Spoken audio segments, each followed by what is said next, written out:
Obviously, the environment down here is all salt. The ceiling's salt, the floor is salt, the walls are salt, and to an extent, the air is salt. And you breathe that in, and you can constantly taste the salt.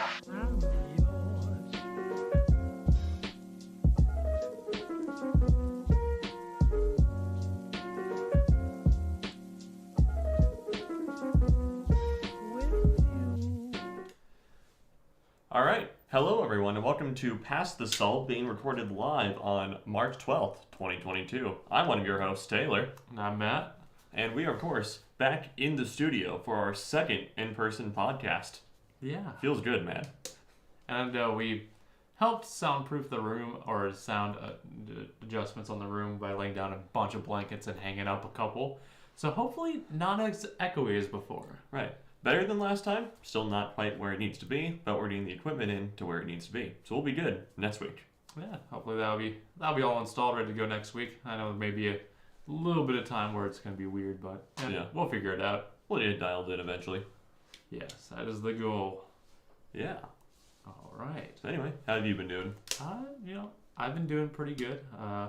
Over this past week, it's just been, it's been interesting because we released a couple of videos that were nice. We released the studio tour, and Apple event video hosted by our guy here, Sean, our producer. Currently manning the station and all that. But I think actually those are some of the best videos we produced yet on that part. Yes. I think we still have some distance to go on it, but I think we're getting there. I'm liking where we're going. There we go. You know what's also cool? Our plugs. Yes. But before that, what have you been up to? All right. Well, I guess this has been a kind of a big week in hardware acquisitions for me. So currently, I'm no longer using my Windows PC, which was a Razer Blade Stealth. Currently using an M1 MacBook Air, which definitely not an Apple drive. I guess I'm slowly turning into one. So my brother-in-law had at his job site and everything, had an employee appreciation lottery for people who worked for the company through Corona and whatnot, and he won a M1 MacBook Air. He told me, it's I don't really like computers, so you can have it. So it's okay. So now I have this, and now I'm checking it out. And so far, so good. I really like it a lot so far, actually, although Mac OS is a bit of a learning curve. I've never actually used Mac OS for extended amounts of time. Yeah. Never had to delve into all the customizations and all that. No, I've never personally used it for any length of time. That's not the only thing you're daily driving right now as well. No, I'm also using my iPhone, as it so happens, because the MacBook and the iPhone work really, really well together. Actually, one of my favorite things. I have messages and whatnot come up on this thing. So, yeah. Don't even have to pick up the phone. Well, you get an Apple Watch. I don't know. Maybe that's on the list. Maybe Apple has a point to their garden. Maybe they do. I guess it's what I figured out is definitely love my desktop PC. I'll always have a huge passion for PC hardware and all the stuff that goes into it and whatnot. So desktop PC, nothing else tops my gaming rig. Nothing else tops that thing. I love it to death. But for mobile work stuff and whatnot, I think Apple might have it figured out a bit more. Just for the sole concept of one thing that on pretty much any Windows PC and whatnot, battery performance just takes a dump. Yeah. The performance component takes a dump on battery. This just simply doesn't happen on the M1 MacBook, and it's fantastic. It's that should be one of the core concepts of mobile computing, on a laptop and everything. Make sure you have good on battery performance, because that's how you're going to be using it 60-70% of the time. Mm-hmm. So that would require things being built for that specific task that just aren't there. Yeah. Maybe we'll get there now that Intel is doing what is it, their H or whatever, the 12000H stuff has efficiency cores and performance cores. Well, just to be fair, just their 12000 series in general has efficiency and performance cores. Yeah. So that's a thing as a whole. Mm-hmm. But it's also a question of if manufacturers can take advantage of that, as well as just Windows as a whole. Because Intel has built some things to make that happen, but they still aren't nowhere close to the level of Apple. That's for sure. Right. Yeah. So the screen on this thing is great. 16:10 aspect ratio. It's 1600p is what it works out to. Also, so on a 13-inch screen, pixels are nice and dense, which a market upgrade from the 1080p panel on my Stealth. Yes. So yeah, and battery life is insane.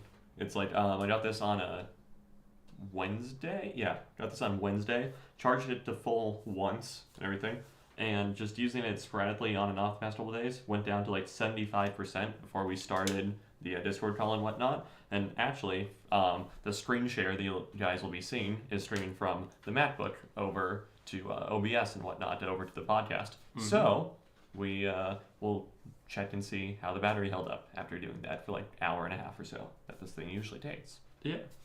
And with it, of course, before we dive into our stuff now, let's go over our plugs real quick. Of course, if you do like what we do here and really appreciate it, we do ask that you subscribe, like the videos, hit the bell to know when we go live. We always go live roughly 1 p.m. Arizona time, and you typically do that conversion just to make you aware. Daylight savings time is going up. Arizona doesn't do that. That's why we always say 1 p.m. Arizona time. We will be here at the same time next week, although that time might change for you. Yeah, maybe. We're better. Everything's relative. Yeah, we're shifting, so it's going to be the equivalent of an hour earlier. Yes. Generally, yes. Yes, because we'll be going from 1 p.m. Yes, we'll technically be on Pacific time now. I think. No, we'll be going to Mountain. We're going to Mountain. Okay. Yeah, That's right. We spring forward, not fall back. Okay. Yes. That is the concept. I don't know how it works. We do I it don't different. care. We're built different here in Arizona. But yeah, and if you wish to as well spread the good word Tech for Thought, we do have a couple platforms. Twitter at tech_4, the number 4_thought, and Instagram at tech_4, spelled FOR_thought. And we are actually being really active on those platforms. So hey, feel free to follow us there. I think we're posting some good stuff. Yeah. As well, if you do wish to go take that extra step and support us even further than just subbing or going to our socials, is becoming a member on this channel. It gives you access to awesome stuff like custom badges during our live streams, as well as just throughout YouTube as a whole. Also gives you access to awesome emojis you could use on different live streams and comments. Out with that as well, we are looking to expand, what we do as well, but it's just more of, we kind of need to get a couple more people involved in that to gauge what they would want on that part. Right. Outside of that, hey, all that money goes back into supporting the channel. So, all the gear you see does need to be paid for. Right. So we usually just reinvest it into the channel anyway. So yeah, it only gets better from here, is what we're saying. Facts. All right. What we need to do is take our mascot and make like official pieces of art and whatnot. Mm-hmm. Use them for thumbnails and stuff. I think that'd be clickbaity enough. Yeah, that should get some clicks, I think. Yeah. All right, but do you know what? I forgot my segue for this. Well, since we've gotten that house clear and stuff out of the way, let's dive into the news. Yeah. Unlike the MacBook, do you know what draws a lot of power? The 4090, allegedly. Ooh. Let's talk about it.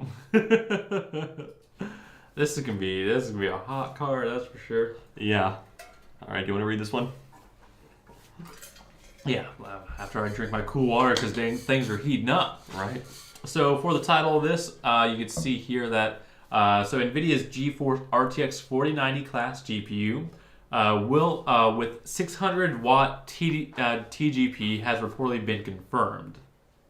So granted, there was only talk about the flagship model for now, but 600 watt graphics cards are still something that many of us simply cannot comprehend. The latest tweets from a reliable NVIDIA leaker, Kopite Kimi, appears to confirm that the next-gen 90 class GPU is to feature a total graphics power of 600 watts. Oh! Bro, that's more wattage than my current system draws. It depends on my load, but same. Yeah. Like, my thing maxed out. Yeah. Yeah, it draws more than my entire rig. Okay, yeah, for me it depends on the load, because I have a i9 9900K. It's packing a hot load, bro. Yeah, exactly. So, something hot load to the PC. Yeah. Yeah. But one should note that the cooling solutions for next-gen GPUs are designed months in advance, possibly even before the graphics chips are ready for mass production.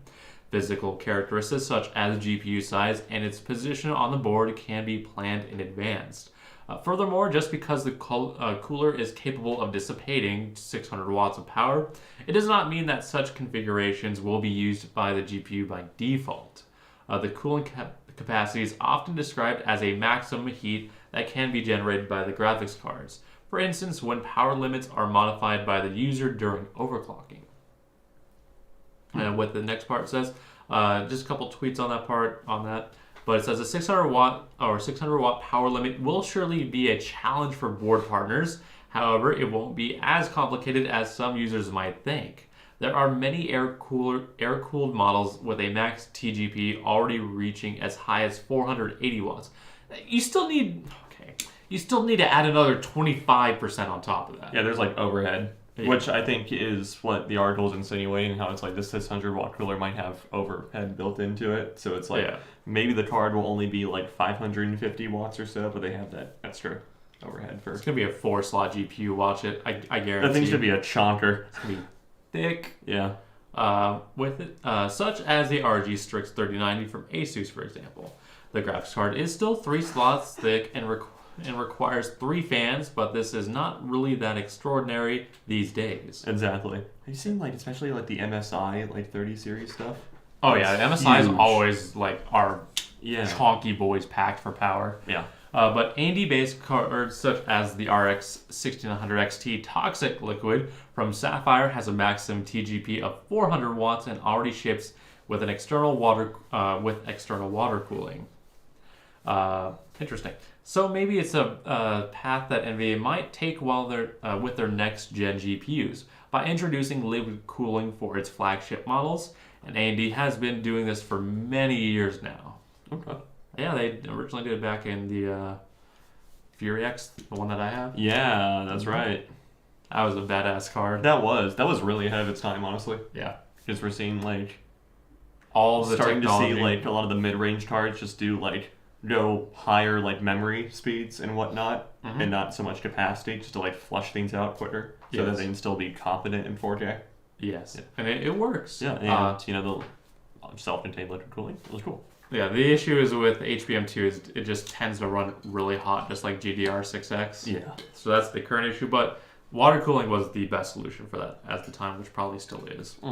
But previous reports indicate that NVIDIA's Ada GA102 GPU is targeting a TGP of 450 watts, 650 watts, and even 850 watts. I mean, the 4090 Ti probably. Woo. The last number specifically might be an overestimated, or simply refers to some type of special edition graphics card that we know nothing about yet. The RX 40 series should all use PCIe Gen 5 power connectors, so with a TGP of 600 watts, these cards should still be within the specs of a singular cable. That's going to be a lot of power running through a board. It will be. People are going to actually have to upgrade their motherboard for a GPU now. Yes. Yeah. For power delivery. Like, you could get away with not having, like, PCIe 4.0 or whatever, but yeah, to run, like, the 30 series, like, it was only, like, a 6 to 10% difference at most. But so you could get away with that, but with this, it's like you're definitely going to want to make sure power is supplying to it. Yeah, it's going to be, you need a motherboard upgrade. You need Gen 5 just for the power wattage alone. Yeah. But we'll pull up here. Those cards should still be within the specs of a singular cable. The 16-pin power cable, along with PCIe slots, can deliver up to 675 watts of power. Gives you a nice little chart there to give you a reference, and that's the end of the article. Okay. That's a hot boy. Damn. That is a toaster. I am so happy to have small form stuff, because that would just heat up a room so quick. Yeah, exactly. I don't think there will be a future where, like, an ITX build in the size of your case will ever hold a 40 series card. Bro, my case could barely fit a 2070 Super. Yeah, exactly. I had to find the smallest card. The specific one. Yeah. It's like, what, like 3mm? No, it's less than a millimeter of clearance. It has 212 millimeters of clearance or something like that. Yeah. And the card is like 211.2. You really hope the calipers at the factory worked well for that one. Yeah. Yeah. I still love my build. It's such a powerhouse. Yeah. I'm honestly, the next thing I'm going to do for it is when the 6000 series drops from AMD on their CPUs. I'm gonna try to find a cheaper 5900X and just slot it in. Nice. Yeah. Because it's the same TDP as the 3900X I have, but it's an extra like over half a gigahertz in performance. Okay. For the same power. Worth it. Yeah. Yeah, definitely worth it. I'm probably gonna buy this 3900X. That 3900X is, I think, pretty good on the Silicon Lottery because I've been able to undervolt to like 1.2 volts and lower and be stable. Nice. It's like it's pretty, or what? No, it's like 0.2 volts under, something like that. I'd have to check it out, but it's really good. Squeezing out all the temperature gains you can. Pretty much. Because I also get the cooler that I have in there also has like 2 millimeters of clearance. Oh, okay. Yeah, feels good, man. Feels really good. Nice. Okay. But that's not the only GPU rumor, or I guess not rumor at this point. There are more. Yeah. I forgot to make this its own topic. I'm sorry. No, you're fine. I see how it's built into there. Yeah. But yeah, it's not the only car that has some news about it. Yeah. So you remember how we did a video asking just where the hell the 3090 Ti Titanium was from NVIDIA's RTX series? The Ti Titanium, that's very repetitive, sir. I know, right? Well, it turns out we might not have to wait too much longer to hear from it. So this is also coming to us from Video Cards, which does publish a lot of like rumor articles that might not necessarily come true, but also they just source their stuff pretty well in general. So see, I would say to the contrary, yes, they are primarily a rumor site when it comes to it, because they're always first to the scene with this type of stuff. Right, exactly. But they hit it maybe at least 3/4 of the time. Yeah, that's what I'm saying. It's like they source their stuff really well. So yeah, so it's like I tend to believe them. Yeah. So the GeForce RTX 3090 Ti Titanium launches on March 29th. Reviews coming on the same day. And we have finally confirmed the launch date of NVIDIA flagship GPU. The rumor from Chip Hell forums was true. NVIDIA is now planning to introduce and launch its 3090 Ti SKU on March 29th. In fact, product reviews, including custom models, will also be published on the same day. NVIDIA shared new embargo information for its board partners, including the final dates for submission of the press releases for NVIDIA to approve and a review seating list. Those should be fulfilled between the 3rd and 4th week of March, so coming up. The company has not provided any explanation for the graphics card's delay since its original launch date of January 27th. Off the record, it is said that there were problems with the 2 GB of GDDR6 memory that were discovered right before the cards were supposed to ship to reviewers. So I wonder if there was like a recall that happened behind the scenes. Yeah. Yeah.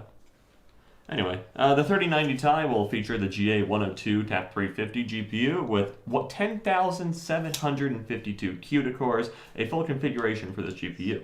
This model is said to be NVIDIA's first with 21 gigabit per second GDDR6 ATS memory with a maximum bandwidth exceeding 1 terabyte a second. The RTX 3090 Ti is also expected to be the first graphics card to feature a 16-pin PCIe Gen 5 power connector and requires as much as 450 watts of power. That's what we were just talking about on the previous article. Board partners are currently awaiting official price information while they prepare review samples to ship within the next 2 weeks, and that's pretty much the end of the article. Yes. All right. You gotta slow it down there, my man. Sorry. I was wondering why I was out of breath. You gotta breathe with it. Take your time. Just read it like a normal conversation. Okay. But this, like, looking at the specs, at least from what they have on their little chart there, it is.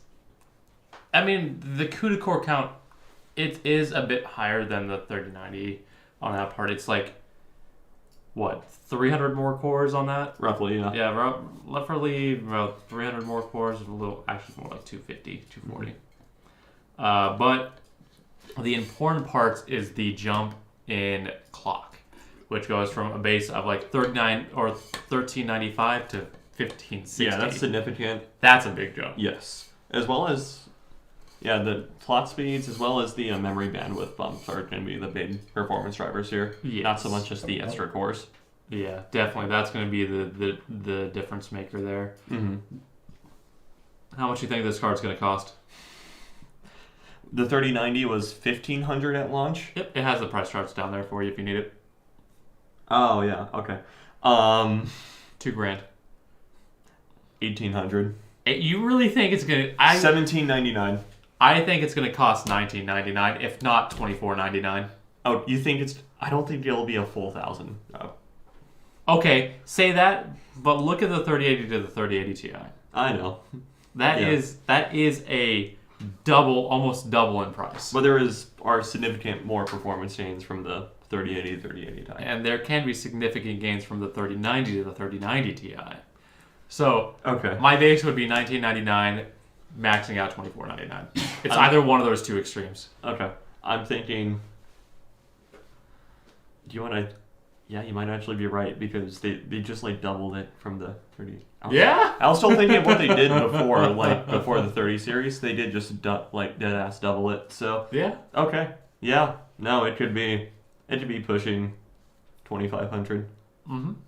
Oh, there's gonna be some custom cards that are gonna board partners. Yeah, like at minimum $3,000. Like EVGAs for the Win 3 model will be like $3,000. For the Win 3000 because it costs $3,000. True. Yeah. So yeah, that's kind of crazy to think about. But you know what's also crazy to think about? You won't be able to buy this card. No, that's not crazy to think about because, okay, let's be honest. There's so much tech that has to go on this card to make it work. Yeah.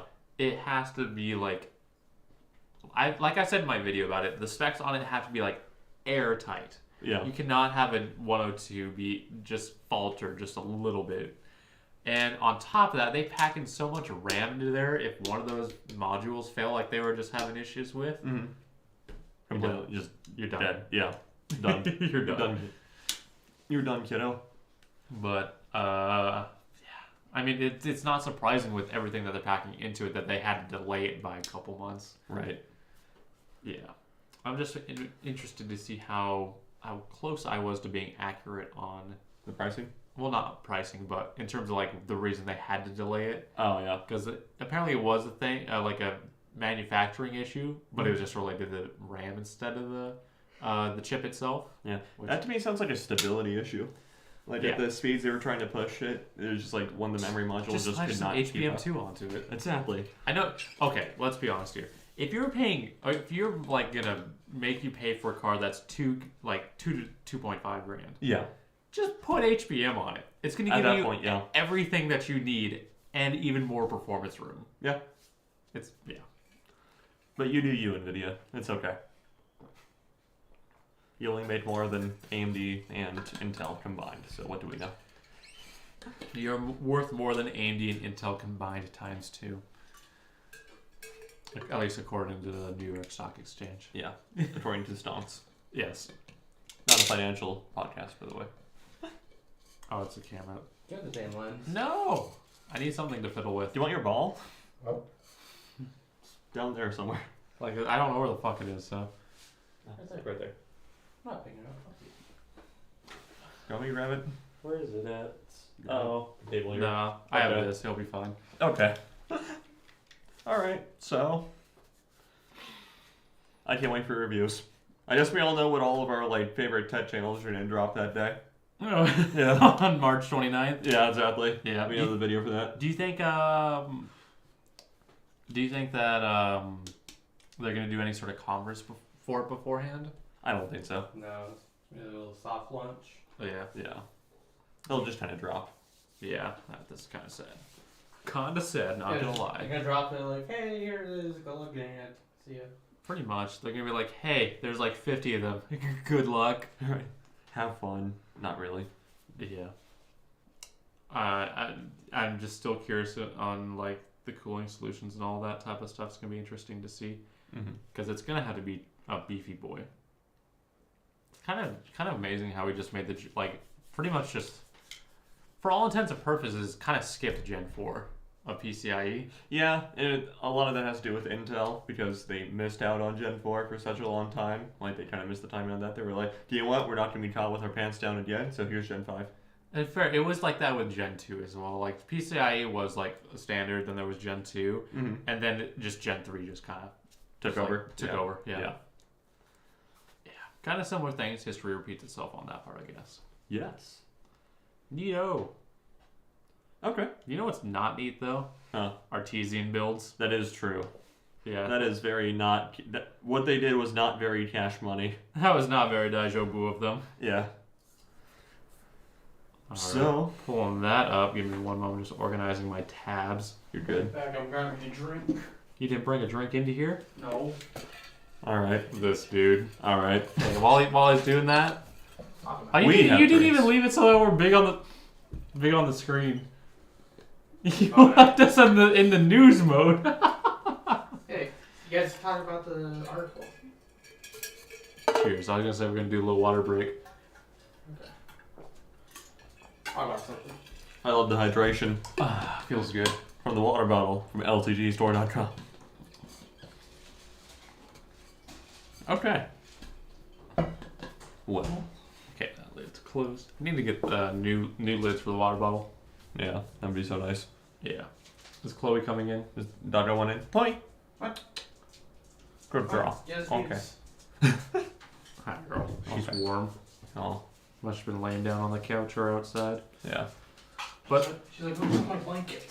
Alright. yeah, So, she actually just went straight to that blanket. But going over the specific article real quick, the Artesian Build drama explained, the giveaway controversy, alleged tax evasion, base, bankruptcy, and more. based. Alright. Alright, cool. Diving into the article itself, Artesian Builds, until very recently, a company that built custom PCs for gamers and streamers. What began as a giveaway stream has ultimately ended in a disaster for the company. The incident led to light being shed on the company. The included accusation of tax evasion, the company going bankrupt, and the company ultimately shutting down. What a nightmare. That is, yeah.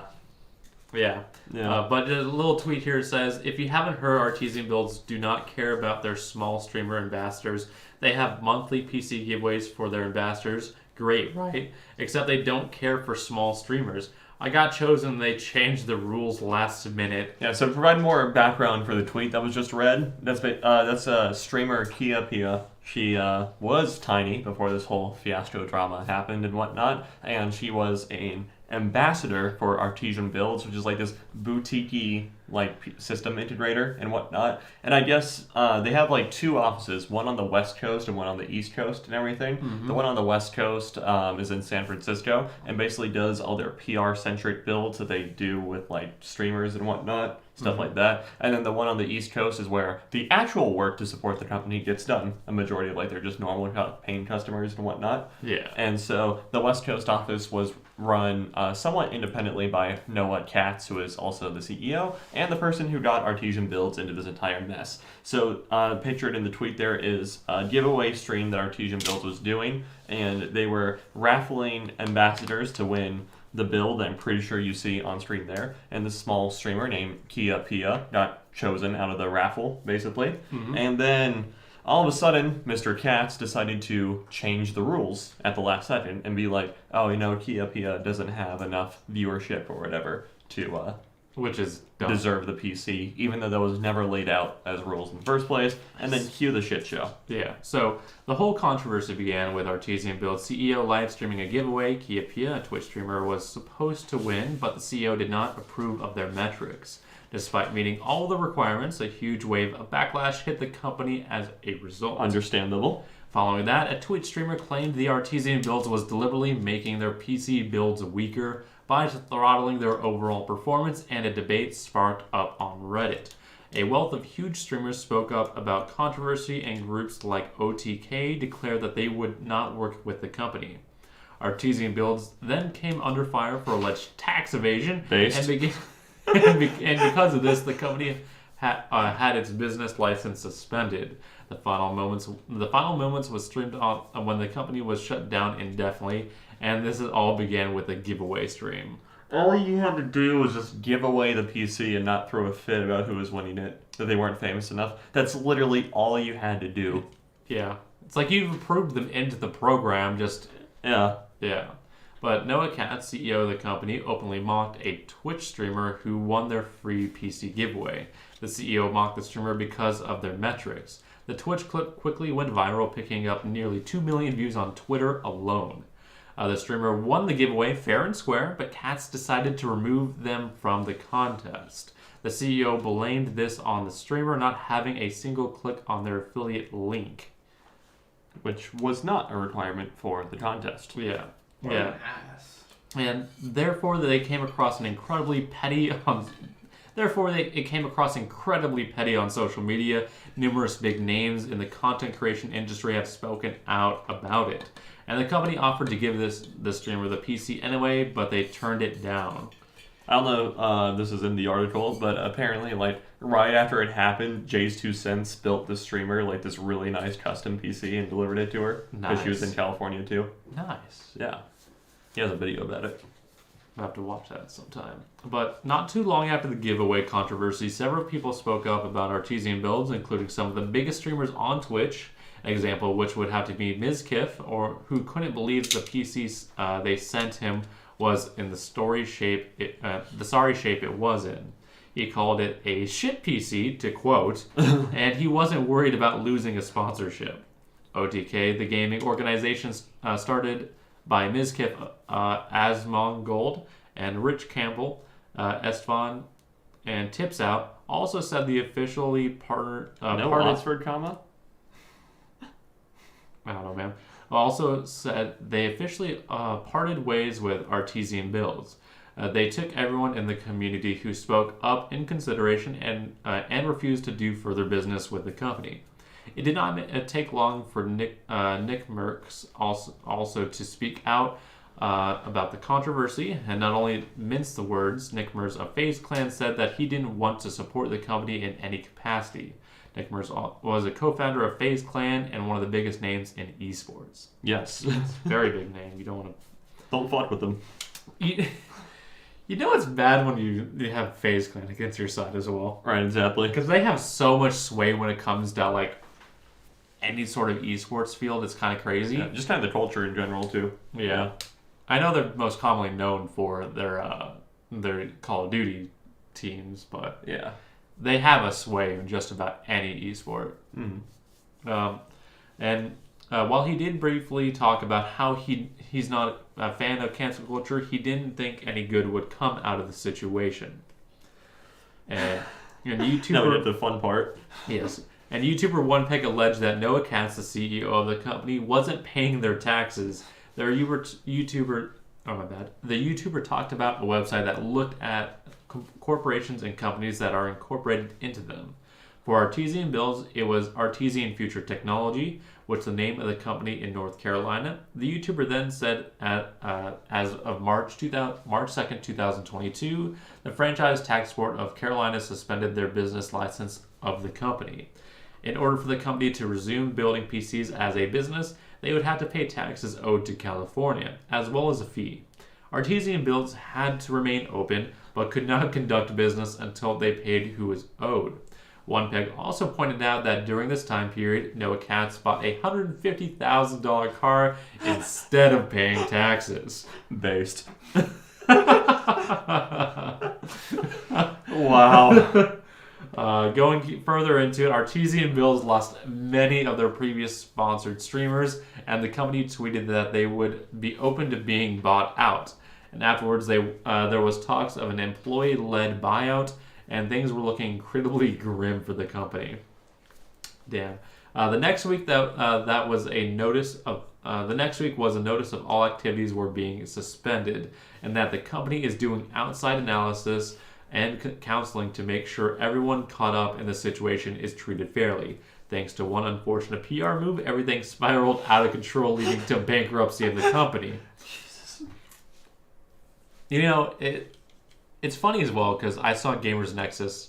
They did a community post. Yeah. Where they were saying like, hey, we know what's going on with Artesian Builds. We're in touch with basically all of their underling employees. Yeah. And like, yeah, we're trying to help, relocate Find them. new jobs. Yeah. Because you got kicked to the street. Yeah, pretty much. Because your dipshit Star-Lord jacket wearing CEO wanted to chase clout. Yes, that is very true. But final part of this article says the future of the company is undecided at this point.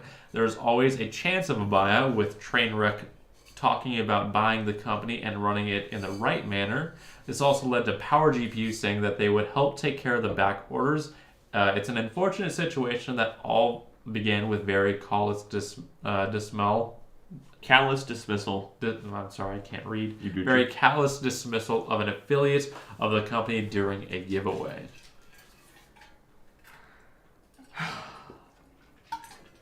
You know, I've never heard of Artesian Builds before this whole drama. Same, not gonna lie. But apparently they were quite big. They had like 50 employees. Uh-huh. They had quite a bit of volume, enough to afford 2 offices, probably reasonable salary for the executives and whatnot. God, I see what you do for others. It was being led by such incompetent people. Yeah. Okay, so that's the thing, is that they're incompetent in the wrong field. If the CEO, say, was a social media manager, yeah, they would probably kill him. Because obviously this guy is good at building up a following to things. Yeah. I have to give him credit for at least that much. Yeah. But he does suck at running a business as a CEO. Yeah. I'm saying, what if you got like 3 people who actually knew what they were doing? Yeah. Yeah. Yeah, that's all I'm saying. Ted for thought builds. We are pretty good at that. It's just a matter of finding the people and making that work. Yeah. Ted for thought builds. That'd be interesting. Hit us up. Yeah. In all seriousness,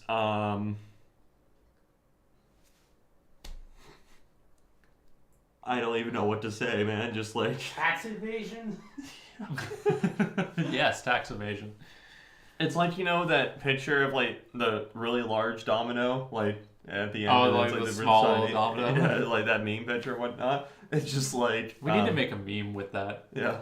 It's like Say no more, Sean. Yeah. It's like Noah Katz bitching about a giveaway winner. Yes. The complete collapse of tax evasion. Shitting on an affiliate, bankruptcy of your company or something like that. Yeah, exactly. Never ostracize your community. Rule number 1. Yes. Yep. So to be fair with that as well, when you take in and do affiliates and whatnot, Nice. they're 69% battery. I've lost 6% so far. I'm at 84%. How much have you lost then? I was at 96. You've lost 12%? Yeah. Okay. Wow. 100%. To be fair, it is a smaller. I know. Overall, but still. All right. Not sponsored by D-Brand. I wish. But that is a general risk that you take when trying to when you bring on an affiliate. It's just that they won't produce anything. Right. Exactly. Yeah. It doesn't hurt because it just helps spread the word. It's only really a positive in that regards to make it happen. It will only ever benefit you, basically. Yes. But you have to understand that there is that given risk of that just producer won't bring any business. Right. And you shouldn't, just because that happens doesn't mean that you should rag on the person or just like completely like say everything they've done is like worthless and things like that. It's like, that's no. You understood the risk, you brought them on anyways. What happened, but hey, it's whatever. You should show good marks to them anyways. Like, okay, I know this person. They don't bring in a lot of just stuff. Just turn into a positive thing. I mean, it's like maybe with a better PC, it'll help the small streamer grow or something. Yeah. Their streams will look and sound better. Yeah. It's like, and they could have spun it as, hey, this is one of our smaller affiliates. I hope this PC helps them, make better content, and for everybody who's watching, because I bet they had a bunch of people watching at the time. Yeah. Go to their channel and check out their stuff. We brought them on for a reason. They are a great content creator, so check them out. It's not that hard. But it's really not that hard. And now your company's bankrupt, and yeah. Your company's bankrupt. You've done tax evasion, base. Which although it's based is still a felony. Yes. I hope that and your $150,000 car was worth it. It's like he has like 250 grand cars. Like, was it a Tesla? Yes. I don't know if that's the one he bought, but I know he has a Tesla. It's always a Tesla. I know he has a Tesla and a BMW i8. So I mean, not actual cars because they're electric, but At least the IA is impressive. Yeah. I will give it. I've seen those things in person. They're cool. Yeah, I will they give them that. They do look like the future. Yeah. I mean, we shit on electric cars, but have you seen those gas prices lately? Have you seen those electric car prices lately? Yeah, that as well. I guess I'm gonna be riding my bike from now on. Yeah. Well, don't worry, bro. I walk to work every day. Fuck off. A whole 20 steps. Yes. But you know who else is raising prices? Apple. Ayo, next topic. Yeah, do we want to talk about the Apple event a little bit? Yeah, outside talk- of the video? Because Okay, yeah. So if you want more in-depth detail, Sean, our guy here producing, pressing the buttons today, you can find him, Twitter at Nerd Awakens. He hosted the video because he is the resident Apple guy. For all the boxes over there on the shelf behind Taylor, except for one. No. well, it's your box is hidden behind his. Oh, okay. All the visual stuff is in view. If your body wasn't in the way. Mm-hmm. Yes, we get it. You have Apple stuff. Yes. Well, Oh no, you got blue bubbles and you still got no bitches. no maidens. No maidens. But it was a great video on that part that we put out. If you want a full recap and some little thoughts on his thoughts about it, but just lightly going over everything on that part, kind of running through it real quick. Yeah. Quick stuff to hit. New iPhone color, Love it. Especially the... Alpine green. Yeah. Because that was like the iPhone 11 light color and the 11 Pro color, Yeah. and that was super cool. Oh, it looks good. Yeah. All right, next one. iPhone SE. Yes, iPhone SE upgraded to the A15 Bionic chip. Yeah. Longer battery life. Same iPhone 8 design. Yeah. 5G support. 5G also support, HDR support on the screen. Also has IP 67. water resistant rated Yeah. 67. Yeah. Solid deal for $430. Yes. Yeah. There are some people who've been ragging about it, saying like it's like such a dated design. It's like, no, that's not the point of it. The point of it is to be an entry device, and it does it well on the cheap. You get a phone for $430. I'll still put up competent performance like 5 years later before Apple ends its life cycle. You will not. I guarantee you will not find a better deal right now on a device. That'll work out to like For less than price to performance. $100. Less than $100 per year. They don't have the device if you max out its lifespan. It's true. Yeah. The only thing, battery will probably shit the bed, but That's any given device, to be fair. yeah. So yeah, Solid. Amazing. Yeah. Next thing. iPad Air. Okay, so it's shitty that Apple starts at like only offers like 64 and 256 SKUs of this thing. Non-expandable. Yeah, exactly. So at that point, just get like an iPad Pro. You get a better screen because 120 hertz. You get a better production operating system and whatnot. And you didn't have a 128 gig like midline option. Mm-hmm. The new colors are cool though. Yeah. You also play Genshin on it really well, apparently. Yes, you can play Genshin on it, which is fascinating to see, I will be honest. Mm-hmm. How much is the iPad Pro cost, though? That's my next question. Let's go check it out real quick. Let's go pull it up on my side. Out here. I got it pulled up. So the 11-inch iPad Pro Mm-hmm. begins at $800. Okay. Yeah. What is the 12.9 version is $1,100. Okay. That is just base 128 gig storage, to be fair. Yeah.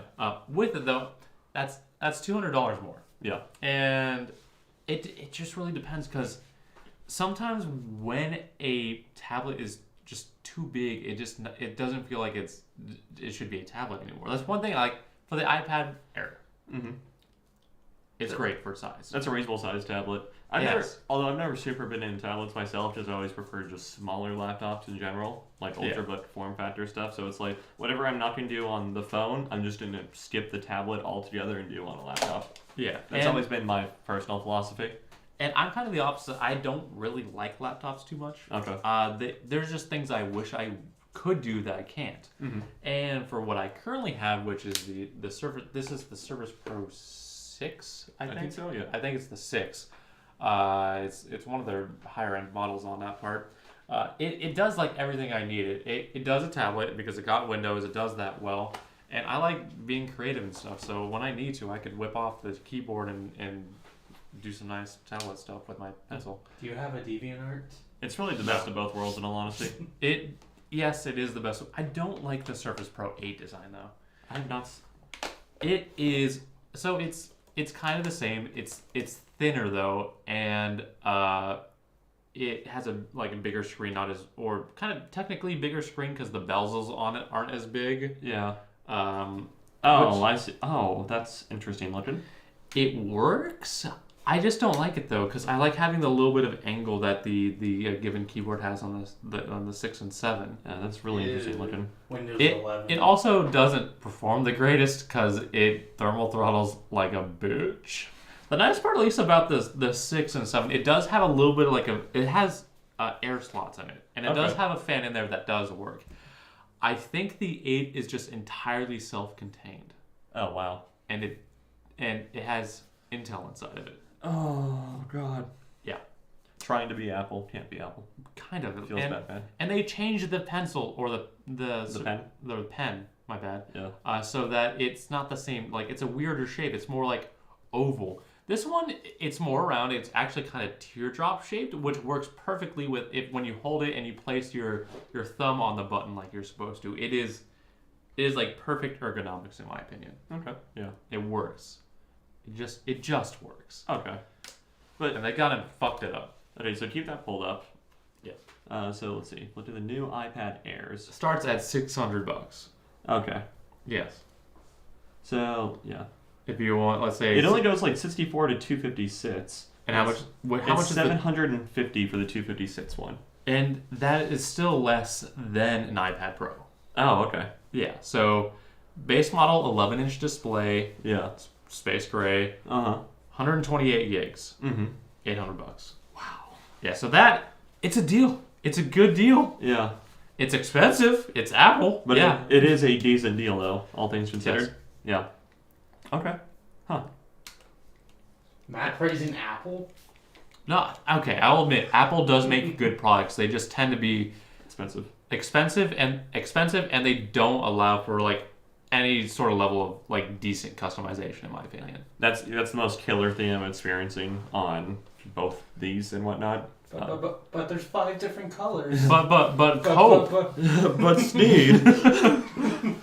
But yeah. Okay, it's like, okay, why get the Pro then? That's what I'm saying. Yeah, why get the Pro? Mini LED screen. Yeah, you get a decently better screen on the Pro. You do get XDR. I'll admit that is and cool. the Pro Motion, and that's pretty much it. Yeah. I mean, to be fair, that's not going to be long before this has it. Yeah. With it as well, the iPad Air has Magic Keyboard support, so it has the case and the keyboard, kind of like how the Surface does, and it has the Apple Pencil support. Yeah, just like the iPad Pro. Yes. And you could get a higher gig model at a cheaper price. Yeah. Why? But yeah, it's weird. To be fair, they're probably going to make their next generation of iPad Pro jump really far ahead. At least, hi Chloe. I would hope so. You would hope, yeah. Outside of that, let's move on to the next thing because outside of that, what else was there in terms of small topics? Oh yeah, the Apple TV is getting more stuff, more exclusives, more originals. They also getting Friday Night Baseball. Yeah, which is pretty cool. Let's go Mets. Pretty killer deal. Yeah. Outside of that. Mac Studio, we cannot afford that. Yes, I was saving that. I was trying to just remember if there's any other small things. I don't think so. Yeah. But that was the other big thing is the Mac Studio powered by the M1 Max chip, I think. M1 Max and Ultra. M1 Ultra. Yeah. And a little chunker. It is.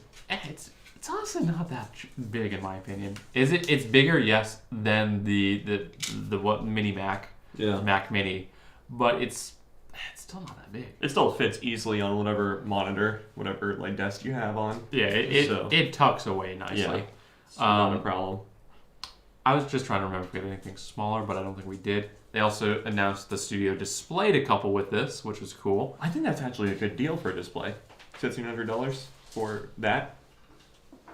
Chloe, you went out? For a production monitor? What was the peak brightness on it? 600 nits? Yeah. Okay, so it can do HDR. It's very color accurate. It's very it's 5K. It's Yeah. It's not 5K. Yeah, it is. Is it 5K? Yeah. I thought the Pro like XDR was the 5K. I think the studio one is. You're gonna have to go to like the homepage probably. Hold on. Display. Here we go. New. Studio display. Yeah, studio display. I don't remember. Yeah. Okay, it is 5K. I was just like, okay. I mean, the 5K is nice. Yes, I will give that. But if you don't want to, go all the way with that type of stuff, and you get no, they have an AMOLED screen on that or something similar to that. Mm-hmm. I was like, technically, my monitor has the same specs, kind of. Yeah. It's 27 inches. It's 4K, 600 nit brightness, HDR on it, but it's not AMOLED on it, so that does have the advantage. Because my monitor, brand new, is like $1,200, but I got a deal for like $700-800 on it because it was refurbished. Nice. Yeah, it was a killer deal. So this thing has the A13 chip in it. Yes, it also does have A13. You can jailbreak your monitor. Yes, yes, and it also has a webcam built into it without a notch in the display. Right. Yeah. I gotta give credit there. Uh-huh. With it, okay, I can see what you're saying about it being a good deal now with being It's 5K and yeah. the Apple displays. Yeah, it's reasonable. I know it's reasonable. Yeah. Yeah, I could see that. Okay. It's interesting. It's hella expensive. Although what's more egregious is that it's like you can get the stand for it that just does like slight tilt on it, and then the height adjustable stand will be an extra $400, or you can just get a base amount for free and chuck whatever arm you want on it. Base amount. If you do anything else, it's just you're dumb and you're wasting money on that part. Yeah. To be fair, the just regular tilt stand's also free, but because what this is going to be like is in like a small creator studio and whatnot, most likely. Yeah. And it's easiest just to have the ability to move around things and whatnot.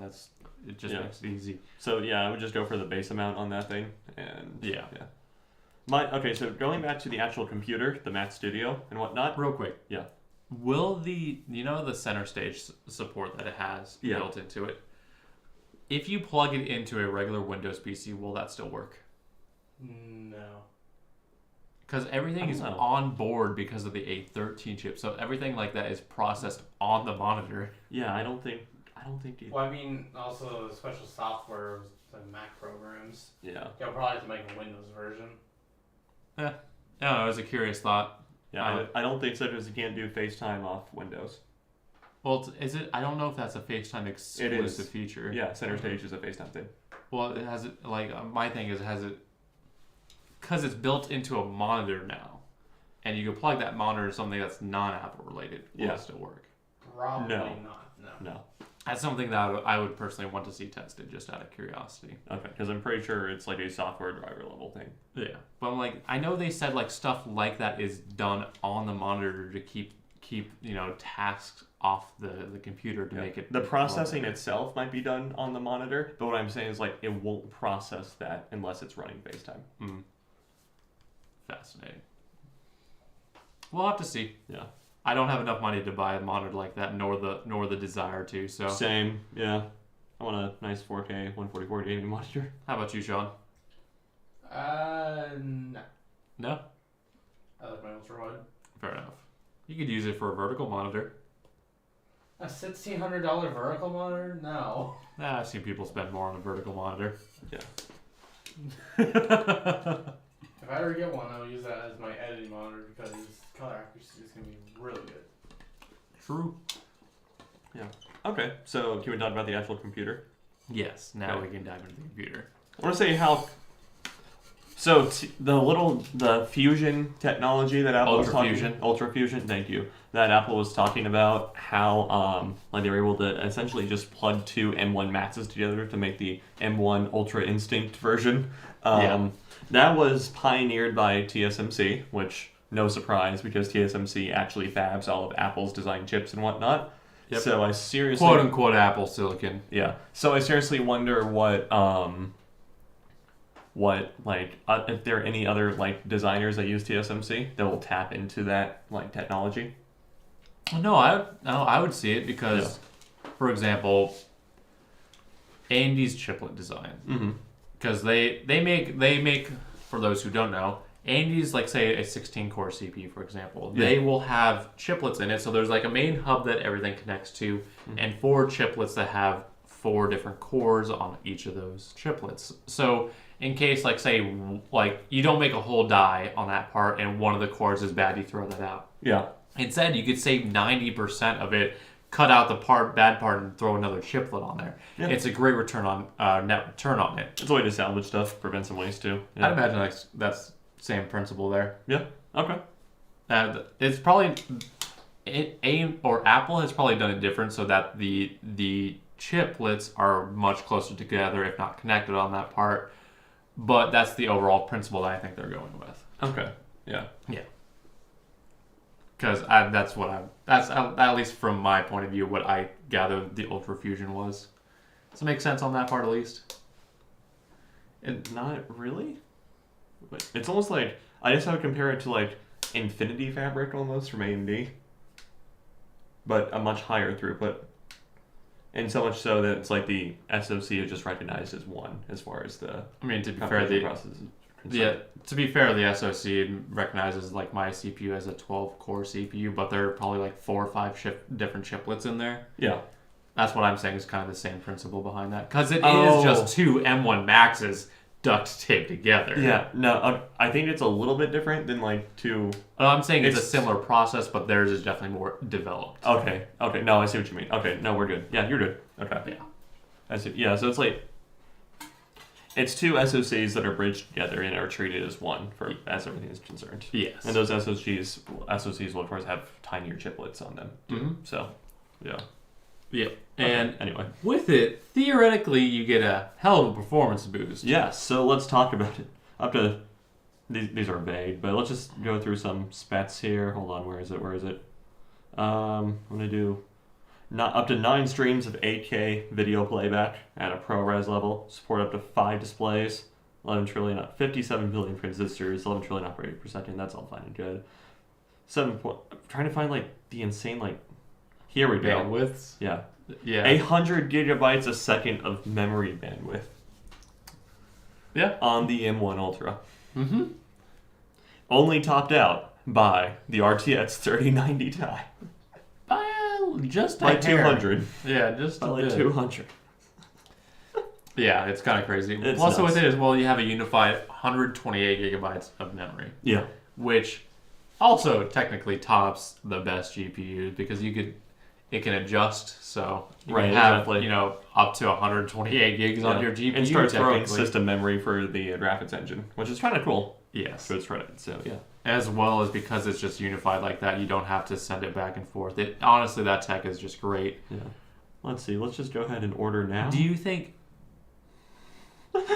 I'm joking. Okay, I was like, man, that's gonna cost a lot.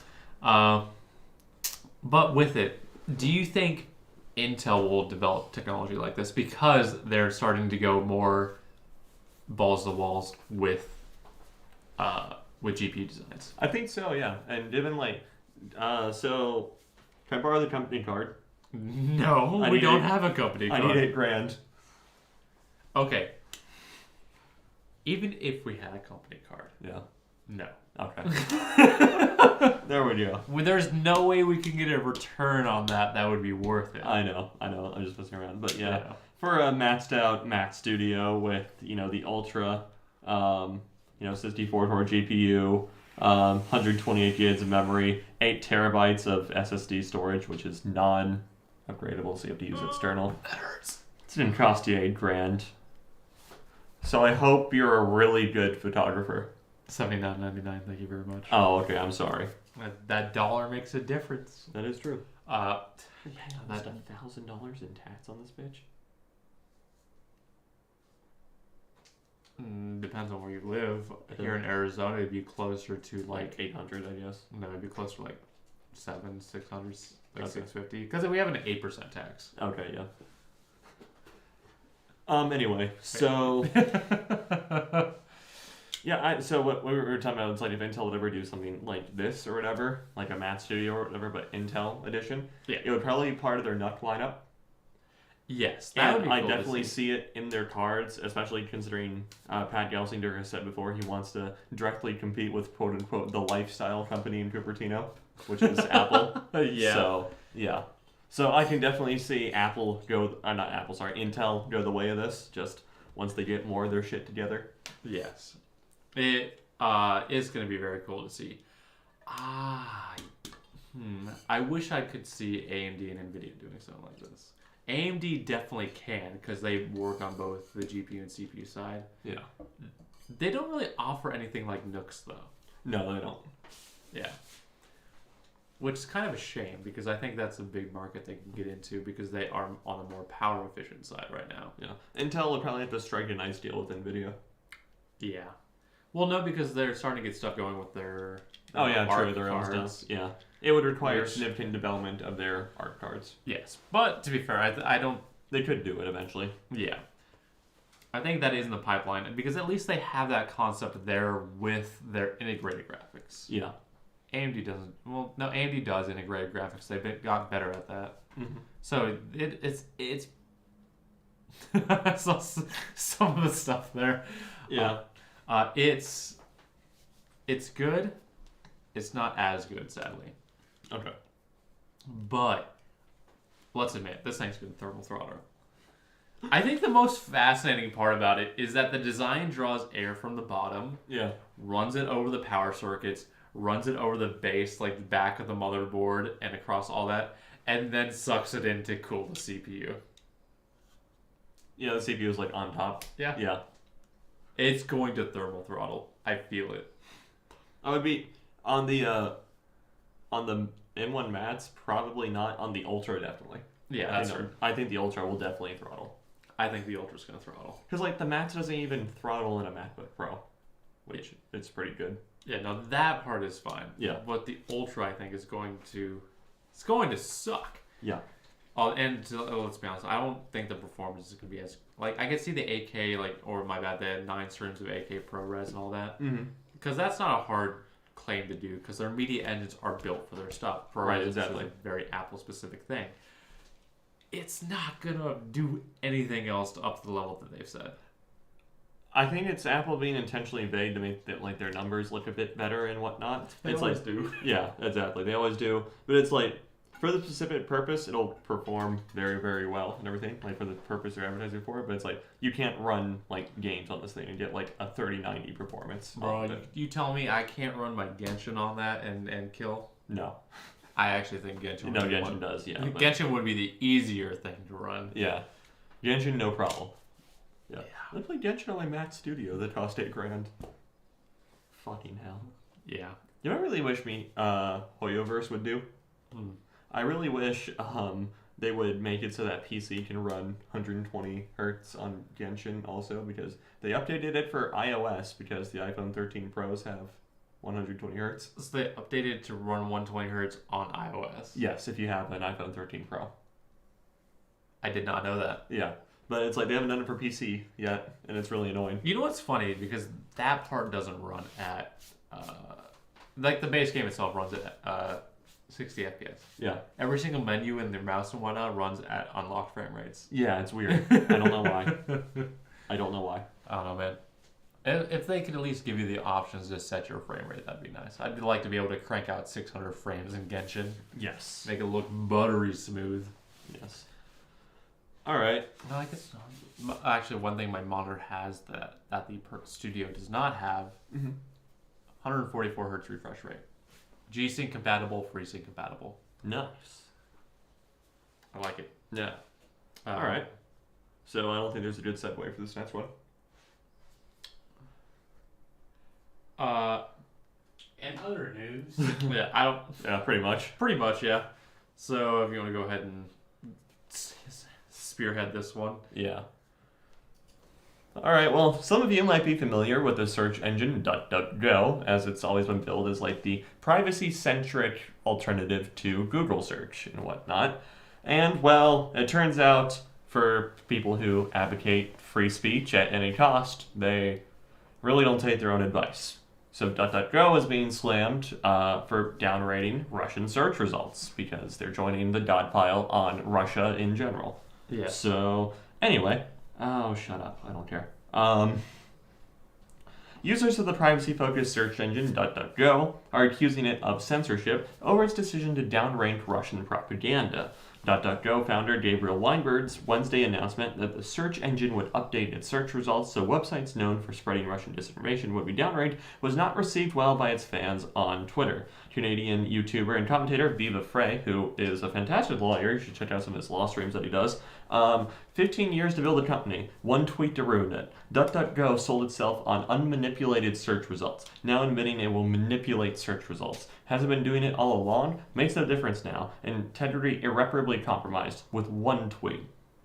So, what Viva Frey was referring to was Gabriel Weinberg's tweet that says, who's the CEO or someone high up in DuckDuckGo who's in charge of this sort of thing, saying, like so many others, I am sickened by Russia's invasion of Ukraine and the gigantic humanitarian crisis it continues to create. Hashtag stand with Ukraine. At DuckDuckGo, we've been rolling out search updates that downgrade sites associated with Russian disinformation.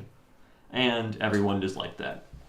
The decision was ratioed. The decision was criticized by those who see the website as a counter to the filter bubbles created by big tech companies. It's sad to see DuckDuckGo join the ever-growing Ministry of Truth, tweeted Michael O'Fallon, founder of religious organization Sovereign Nations. Tim Poole said DuckDuckGo destroys their only value proposition with a single tweet, which is true. Yes. There is essentially now just no difference between DuckDuckGo and Google. Yes. Yeah. Anyway, other users insinuated they'd stop using the service, accusing it of censorship on par with big tech platforms such as Google, which is fair. So, yeah, that's pretty much it. That sucks. Yeah. Let me just, and I mean, don't get me wrong, I get it, like, Russia sucks and whatnot, but your entire value proposition, just destroyed, yeah. It's like you were not supposed to do this, sort of thing. It's like you were the chosen one. If you're going to frame yourself as like free speech centric and whatnot, it has to be free speeches with no compromises. You say you're never going to filter search results. Doesn't matter what's happening in the world. You can never filter search results because everyone dislikes that. So all I have to say is brave gang gang. I see you downloading it. I'm not downloading. I'm trying to switch over my search engine to it. Yeah, I think you have to use Brave browser. You have to use... That's gay. In my opinion, it is. Because why limit it to the one platform? No, I know. It's still in beta. That's why. Oh. Yeah. Fuck. Yeah. Well, no time to test the Brave browser, I guess. Download. Yeah. Brave gang gang. Because, I'll admit, I was a DuckDuckGo user. Feels bad, man. Feels bad, man. Yeah. Yeah. Download. I mean, it'd be like us saying... I see Sean downloading Brave also. Wait, how do you get that display for your apps? What do you do? I download it. No, I mean like the little like pages. Like Launchpad. Oh, that's what that does? Yeah. Oh. I took it off. I didn't know what it did. I just tried to take it off the little dock. Okay. Well, that would make things easier. Hold on. Nope. Applications. Oh no. Somebody switched to a thing you like. Let's shame them, shall we? For not knowing how to use it. I have for like 2 days don't know. You don't know everything? No, I don't. Shame. Alright, anyway. Okay, cool. Yeah, I will say, it's like, I definitely get like, is this what boomers feel like? Okay, so, yeah. Honestly, watching Sean teach you how to use Mac OS has been the funniest thing over the past couple of days. Just learning how to right-click and set it properly was horrific. Yes, because not only had your lack of general knowledge, because you are very knowledgeable about most tech subjects. Yeah. Apple's not one of them. No, in general, it's like I am very disconnected from Mac OS. Not only that, but all of your fucking comments sound like a boomer comment. Do they? Yes! Okay. You sound like a boomer every time. Yeah. Okay, so really quick, for like Brave onboarding and whatnot, you don't need an ad blocker. The inbuilt one on Brave works really well. so you don't need a separate ad blocker. And bookmarks and settings from Mozilla Firefox. And then also, you guys should turn off Brave rewards also, as well as hide the little icon. Yeah. So, anyway. Close that. Try again. Return YouTube dislikes. Cool. Next. Okay. Nope. Fuck that. Well, I can tell you it's already faster than Chrome on Mac. Yeah. So, if you guys go into settings for Brave, and then go to Brave rewards, make sure you don't opt into that. I see the little triangle thing. Yeah, make sure you don't opt into that at first, or turn it on and then turn it off. Settings. It's already disabled. Cool. Okay. Yeah, I didn't even press start on that. Okay. But Is there a way to take it off the taskbar? Yeah, if you go to appearance, and then you can change stuff there. So it's like you want to turn off the show Brave rewards icon in the address bar. Show bookmarks. Show. Cool. Yeah. I don't want to actually mess with that. Yeah, and then that little like lion Brave is shield. the ad blocker. Neato. Yeah.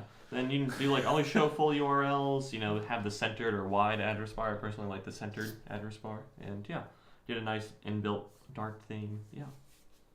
So anyway, it's pretty cool. Works with all Chromium extensions. So. HDR though. Yes, it does. Nice. Nice. Dark theme. Oh, nut. Yeah. It just works. So all right, well, welcome to the Brave gang. Yeah, and then you can change your default search engine in Brave to Brave Search. This is not that by default. I don't know. It is. Oh, okay, cool. Okay. We'll deal more with that later. Yeah. Anyway. So yeah, it's pretty cool. Firefox still works well. It runs incredibly fast, not gonna lie, but Mm-hmm. I'm just going to pin Brave to my bar now. Alright, as you were saying. Anyways. Yeah, so DuckDuckGo. Oh. Destroyed. Yikes. The entire... This week has been filled with like CEOs just destroying their entire company with a single tweet. We got NitCats, now we got the DuckDuckGo CEO. Yeah. Now, I don't think the DuckDuckGo CEO realizes how, like, that basically was their only selling point. right, exactly. And they're donezo. Yep, they're Dunskies. Later. Man, feels bad, man. Oh well. It had a good run. Yes. It had a very good run. Do you think they've been doing it beforehand? They just never made a mention of it? Honestly, no. Okay. I don't think so. Okay. Just because it's like when I've searched stuff there compared to Google, there is a noticeable difference. Okay. So I would not say so. Mm-hmm. But now just going out there and openly admitting it destroys the entirety of your credits. So Yeah. Later. so long, Gay Bowser. Yeah. All right. So, do we want to Speaking do? of, I closed. Oh, fuck. It's fine. I'll do it. Like, yeah, you could do it because I had to close out of that. All right. I had to log into everything in Brave now. It's not too bad. It's just gonna be annoying for a bit. Until I get it up and running, it's gonna be pretty annoying. Yeah. All right. So our last and final story of the day today. Oops, that's the wrong. It is now.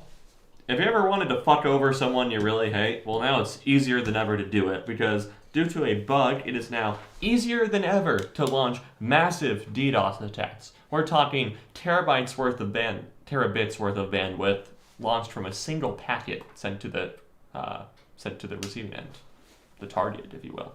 So, yeah, alarm. This comes to us from TechRadar. The alarm raised over bug that opens the door to colossal DDoS attacks. Misconfigured servers can be used as major amplifiers for DDoS attacks.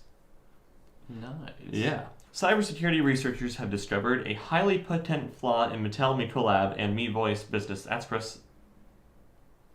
Let me give another try on that one. Cybersecurity researchers have discovered a highly potent flaw in Mattel Micolab and MeVoice Business Express systems, which should enable DDoS attacks amplified by a factor of 4,294,967,296 to 1. That ratio. That fat ratio. Holy. Damn. Yeah. Security researchers from Akamai, Cloudflare, Lumen Black Lotus Labs, Mitel, NetScour, Team Simru, TELUS, and the Shadow Server Foundation found the CVE 2022-26143 flaw in some 2,600 incorrectly provisioned systems. These act as PBX to internet gateways and come with a test mode that shouldn't have access to the internet, but evidently it does.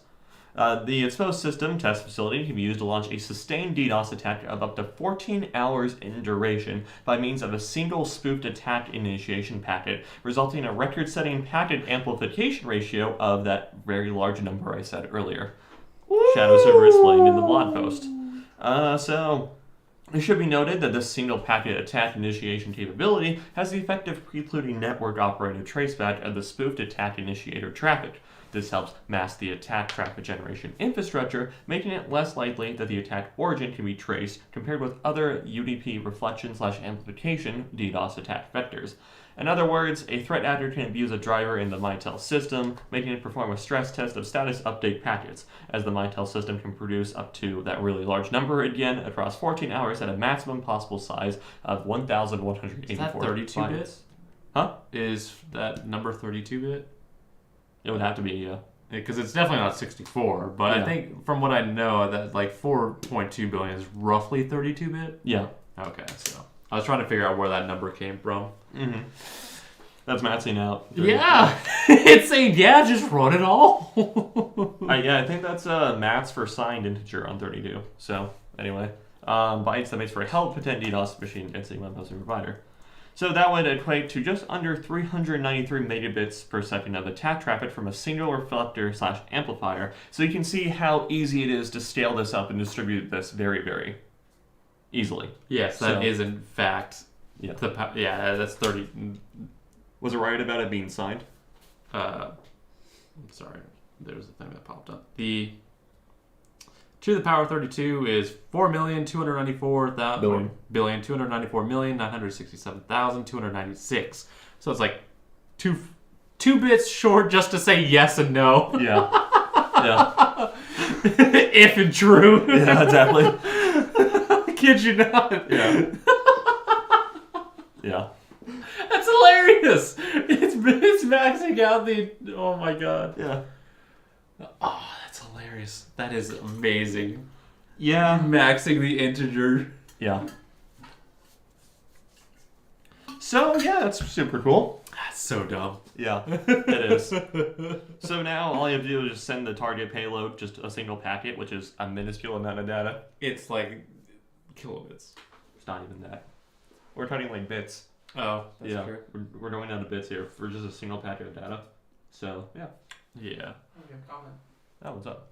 I actually closed down the stream, so I Alright, I'll say it. Rip Peep says, honestly, this is so sad to see you guys working so hard for being noticeable. I'm so glad I found you and keep doing your things. Hey, Thanks for the comment. we really do appreciate it. To be fair, as the moment at least, we do try hard because we do want to make something happen with this. That's the dream. Yeah.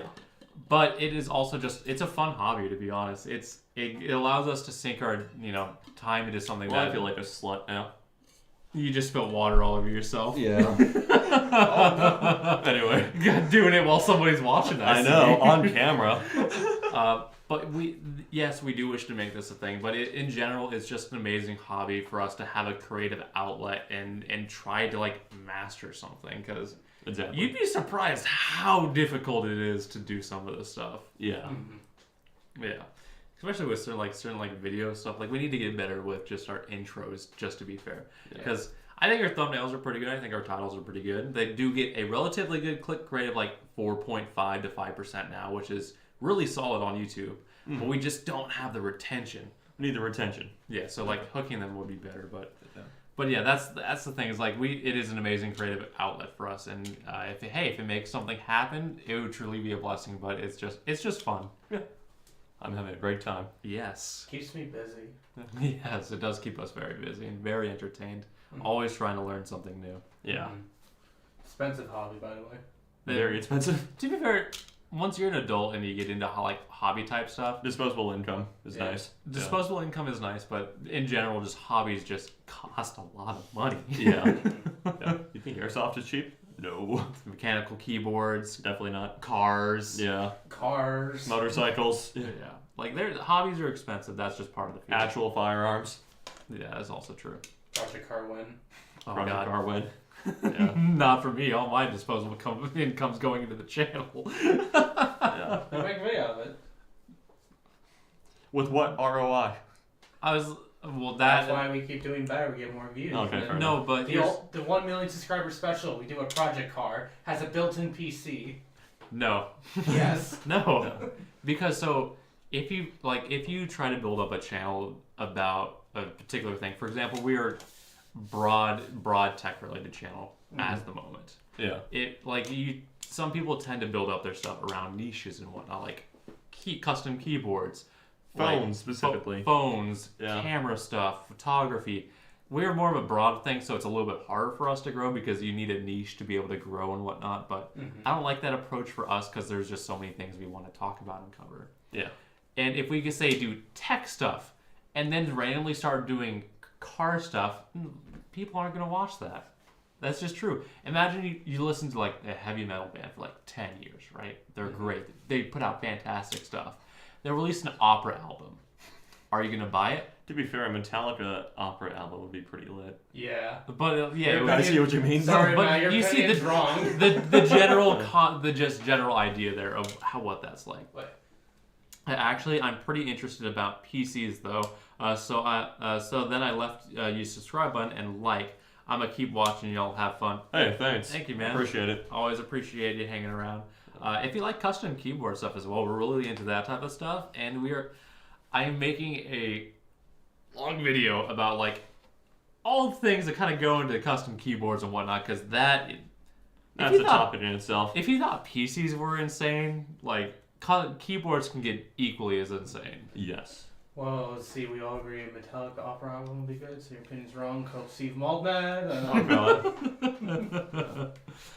All right. But you see the general gist that I'm trying to get there. Yes. It's like just a shift out of nowhere, and your audience there is probably not going to be interested in that type of thing. So we can't do vlogs anymore. I mean, it depends. I mean, it depends on the type of vlog and what you're doing. Because, for example, like Linus Tech Tips, great example. Vlogs. They have moving vlogs, and most tech channels too, to be fair. But that's just because it's interesting on that part. LTT has it when they do. They take the entire company on a work trip pretty much, and they a vacation to Mexico. Yeah, like to Mexico for example. They do it for vacation and they film it, but they still do videos there that are kind of tech related, but just more having fun type things. Yeah. But they have an audience that's already invested in the given people. Mm-hmm. That's why if you're a vlogging channel, it is very difficult to grow because you're nobody. People don't care what's happening. Why do people give a shit? Exactly. Guys, I woke up today. Please like. Please do a like for me waking up today. It's harder every day. If you can't tell, I've been doing a lot of research in this stuff the past couple months. Yes. Well, we can't be like Casey Neistat, do a vlog every single day. No. Yay. Our lives are not interesting enough for something like that. What were we talking about? Oh, I guess the DDoS. DDoS. Yeah. DDoS. Pretty much done. I'm sorry, I was going on a rant there about how YouTube works. For me, you should start streaming on Twitch. Then you'll get more viewers, and then switch to YouTube, and they'll follow you. Tub streams. Hot tub streams. Fastest sold hot tub stream. Except it's a big ass water cooler. No, yes, but it's not only the big ass water cooler, but it's a saltwater jacuzzi or something like that. Oh yeah, it's got to be saltwater. Yeah. So the thing, I don't know if Streamlabs can stream to both Twitch and YouTube at the same time. I think it does. I think so. I forget. It's not honestly not a bad idea. We'd also just need to do more. Like if we wanted to build stuff, we'd have to do some more things on that type of thing. Yeah, we can stream games on like Twitch or something. Yes, we could on that part, but see you team kill you live on Twitch on Rainbow Six. Far next to your friend, and they'll see you ASAP. Yeah.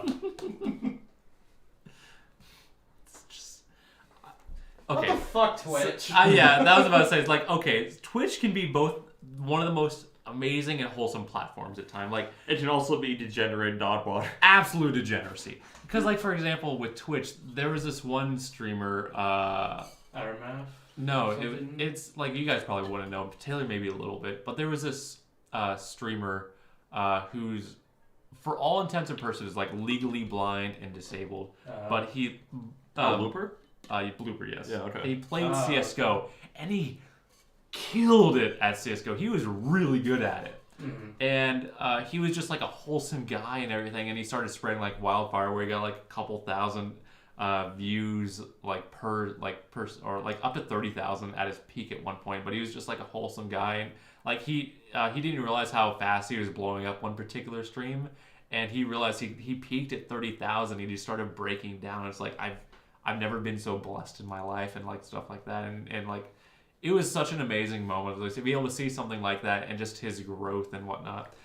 And then there's like, you know, the jacuzzi streamers who like fart into a goddamn like earpiece, and it's like, please, for the love of God, YouTube, stop being horny. They're the epitome of that old saying, like, I would drag my dick through like a mile of broken I would glass to drag hear you my fart dick through a walkie-talkie. I would drag my dick through 6 miles of broken glass to hear you fart through a walkie-talkie. Exactly. I love that. It's like hot tub streamers are the epitome of that saying. Yeah, man, you guys are funny. I don't know why you have 2,000 subs only. Damn.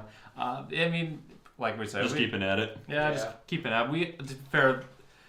We're at 2,000 subs mainly thanks to one video of an iceberg video that Taylor did that blew up. It got like 120,000 views. It was a virus iceberg video. It was really good.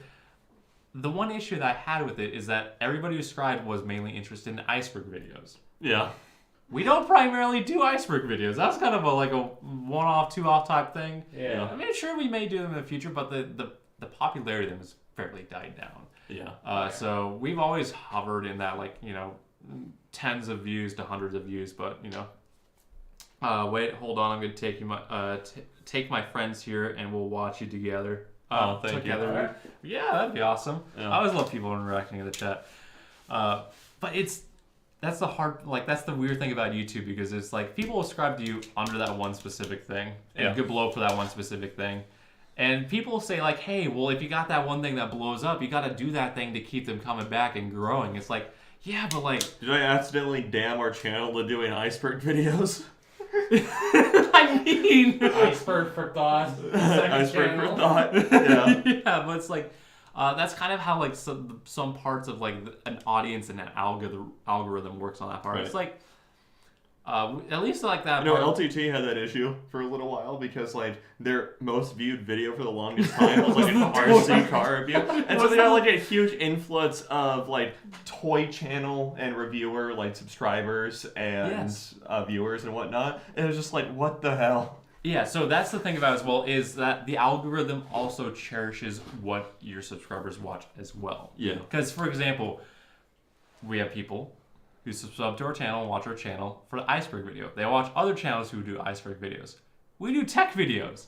And so we're not being those people anymore. So there's creator A and creator B, and creator A has audience A and creator B has audience B. Mm. When audience A watches stuff that audience or streamer or creator B watches, for example, the audience B will start getting recommendations of creator A videos.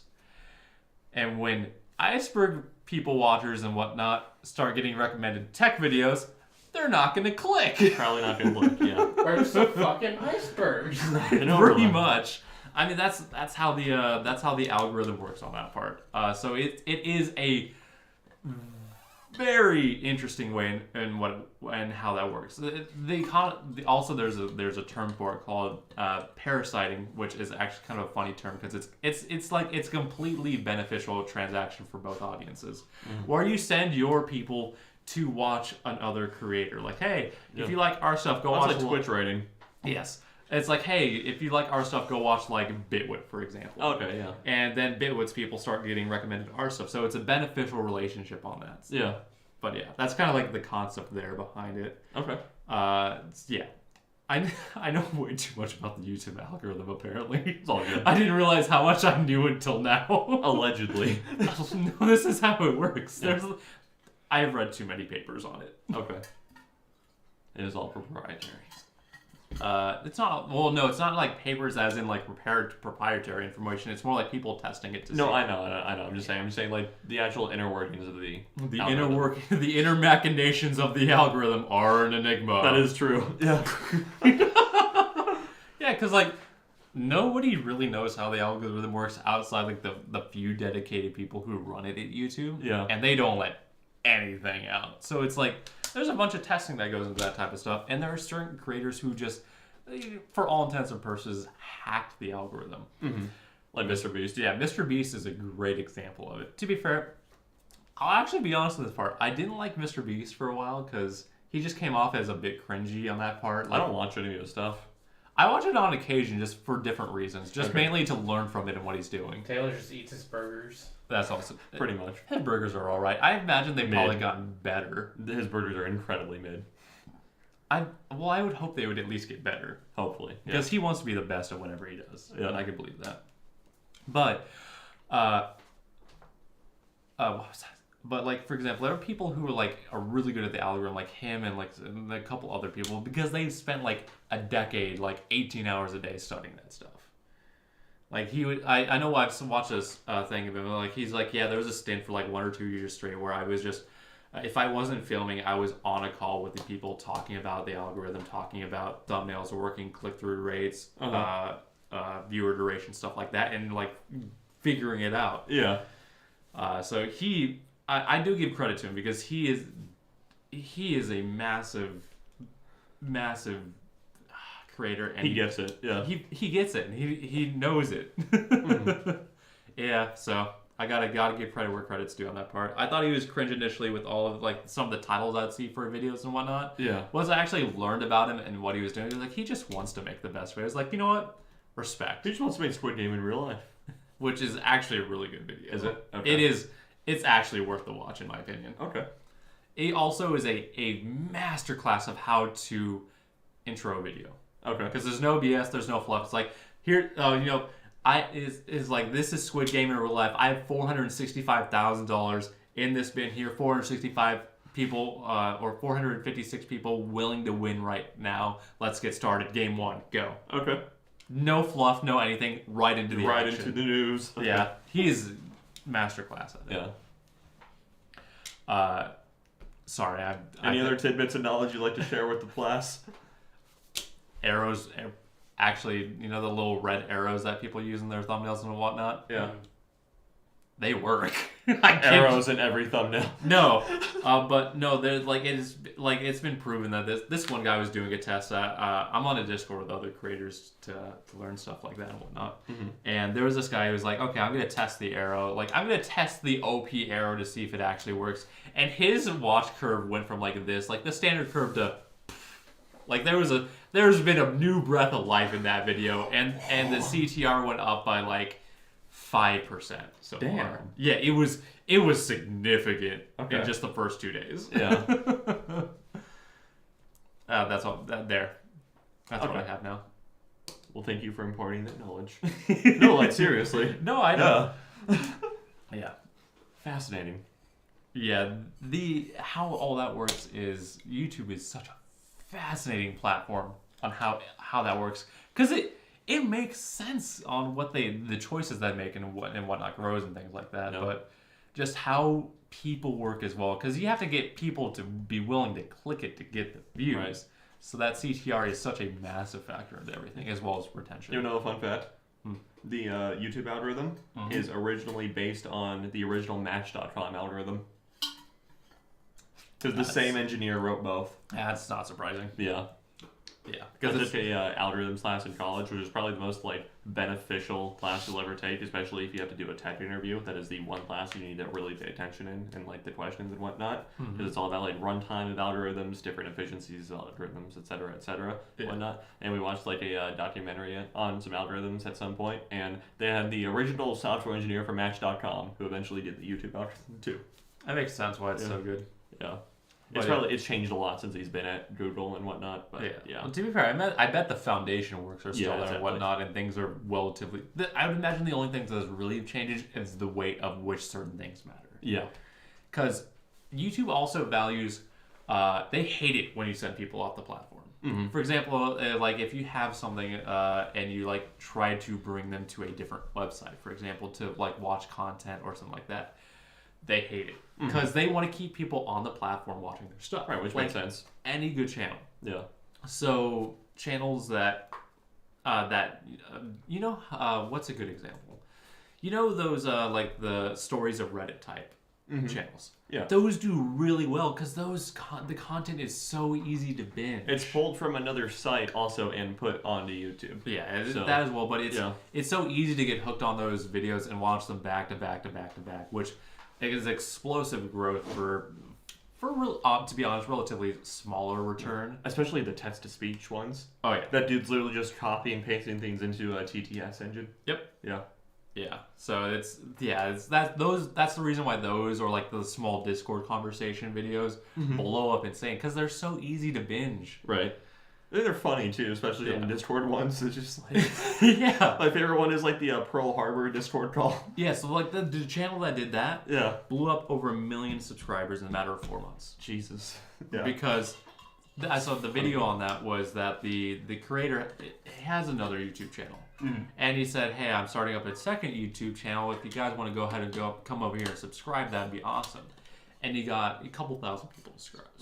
So it works as a foundation because YouTube needs people to watch your content to see if people are interested in the content, which is kind of why it's harder for us, like a smaller nobody channel, to grow. Yeah. Because nobody is watching our stuff, so it doesn't really get pushed to anybody. But he got that base of a couple thousand people willing to watch his videos. Yeah. And then he started pushing out those videos like that. And they're really easy to make on that part. The light just died. Rip. Oh well. But because of that, he noticed the YouTube algorithms notices the audience really loves watching the videos. And because of that, it circles back around and it's like, okay, if they love watching the videos, they'll love other people will. So it's just a nice feedback loop on that part if you get like a base audience to watch your stuff. That's why like 10,000 subscribers with a consistent base is where YouTube starts to technically take you seriously. Okay. Because at that point you have an audience that comes back to you and regularly watches your stuff. Right. So it's also easier for things to stem off from those number of people also. Yes, and it just grows from there. But that's why it's like once you hit that 10,000, have the audience, the YouTube algorithm recognizes, oh, people like watching this content. Let's push it to other people. Right, exactly. Yeah. I'm sorry I damned us to doing iceberg videos. No, bro, we would. How dare you? Like, bro, I mean, to be fair, it helped. Yeah. Because we got like a couple $100 out of it. Right. But we're not damned to do iceberg videos. We just still do what we always done. Yeah. And I imagine we'll get there one day because people who watch our stuff know that we put effort into it, and I do appreciate it. Yeah. It's just a matter of people spreading the good word of tech for thought. Exactly. Which you can do by of course leaving a like and subscribing and the notification bell. That helps the algorithm too. And from what I understand, audience interactions is a big part of the algorithm. So that's cool. Yes, audience interactions is massive. So if you're liking, hitting the notification bell, checking our videos out when you see them, all that stuff, just commenting. Oh my God, comments! Algorithm loves comments. Yes. Oh my God, it's not even funny how much because it's really easy to like something. Right. Like I have no problem. No effort. It's no effort. I have no problem liking. It takes exponentially more effort to type out something than it does to just click the like button. Yes, because especially if in my case, it's like. I don't know why, but in real life, I'm not that shy. Yeah. When it comes to like online stuff, even though I have an anonymity. I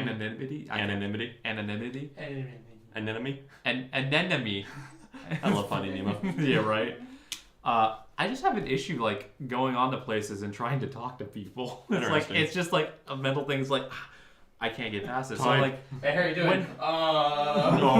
Yeah, it's like I try to go on like. Be involved in these like different things and whatnot, but it's just tough for me. But for example, so if I go out of my way to leave a comment on something, that's why it's so valuable to the algorithm, is because it just like it takes more effort and it's good interaction because you can get comments and a dialogue going, and that's why they always tell you to leave a comment so we could have that conversation, is because that conversation drives interaction, which drives the algorithm to go, okay, people like this stuff. They want to watch it and have that conversation.